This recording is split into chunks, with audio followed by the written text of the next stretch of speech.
Hello guys, আমি ready হয়ে গেছি আর তানিশাও রেডি হয়ে গেছে। আমরা এখন বেরোচ্ছি চন্দননগরের ঠাকুর দেখতে যাচ্ছি। এখন বাজে 10:30 আর আমরা এখন বেরোচ্ছি। তো চলো চন্দননগরে গিয়ে কি কি প্যান্ডেল কি কি ঠাকুর দেখছি সব তোমাদের সঙ্গে শেয়ার করব। আর এই যে দেখো সব ট্রেনে বসে পড়েছি, ওরা এদিকে বসেছে আর আমি এদিকে বসেছি। তো হাসতে হাসতে সবাই যাচ্ছি মজা করতে করতে। তো আমরা চন্দননগর চলে এসেছি আর এই যে আমরা মানকুণ্ডুতে নেমেছি আর মানকুণ্ডু থেকে এবার হাঁটা স্টার্ট করেছি চন্দননগরের দিকে। যত ঠাকুর আছে এবার দেখতে দেখতে যাবো, চলো তোমাদের দেখাচ্ছি। আমরা এই কজনই এসেছি, এই যে সবাই আছে, তোজো গুগলু 7 জন এসেছি, 7 জন। তো প্রথমে আমরা চলে এসেছি দেখো এই প্যান্ডেলটা দেখার জন্য।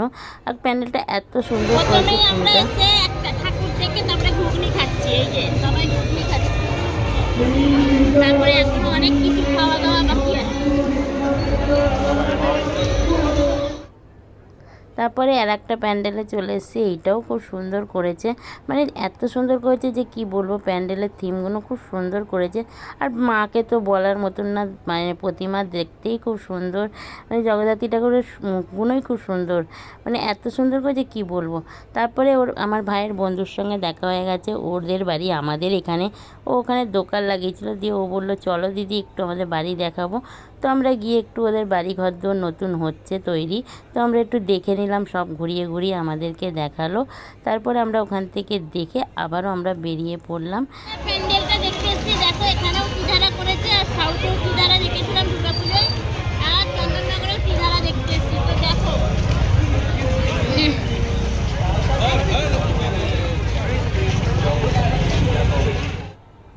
তারপরে দেখো এখানে কি সুন্দর করেছে থিমটা।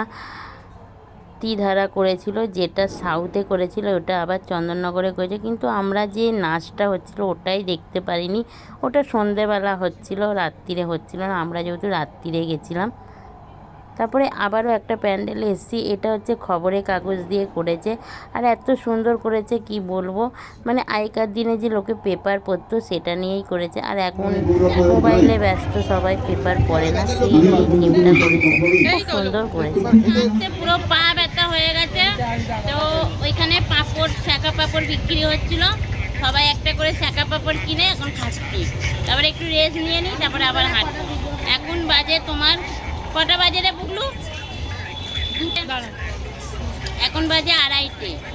আর একটুখানি বসেছি, একটা জায়গা পেয়েছি, বসে পড়েছি আর এই যে পাঁপড় খাচ্ছি, শাঁকা পাঁপড়। তারপরে আমরা ওখান থেকে বেরিয়ে আবারও চলে গেলাম আর একটা প্যান্ডেলে। আর এত সুন্দর প্যান্ডেলগুলো করেছে যে কি বলবো, বলার কথা না, খুব সুন্দর করেছিল চন্দননগরে। আর এইখানে থিমটা করেছে একটা রাজবাড়ির মতন, আর এখানে রাজবাড়ির গিন্নিমা বসে আছে মিডিলে, তো পান খাচ্চার এখানে সেলাই বুনছেন, সব নিত্য নতুন করেছে, খুব সুন্দর করেছে। তো আমরা দেখে সবাই মিলে অনেকগুলো প্যান্ডেলই দেখে, তো আমরা অনেক রাতই হয়ে গেছে, কমপ্লিট হয়ে গেছে। আর একটাই লাস্ট ঠাকুর, এই প্যান্ডেলটা দেখবো, দেখে আমরা স্টেশনে চলে যাব। 4:10-এর ট্রেন আছে, তারপরে বাড়ি চলে যাব। Bye bye. তারপরে এই প্যান্ডেলটাও দেখলাম, লাস্ট প্যান্ডেল, এটাও খুব সুন্দর করেছে। সব কটা প্যান্ডেলই সুন্দর লেগেছে, ভালো লেগেছে। তো আমরা তারপরে প্যান্ডেলটা দেখে ঠাকুর দেখে আমরা স্টেশনের দিকে এগিয়ে গেলাম। স্টেশনে গিয়ে সবাই মিলে চা কফি খেয়ে তারপর ট্রেন চলে এলো, বাড়ি চলে এলাম। আজকের মতো ভিডিওটা এখানে।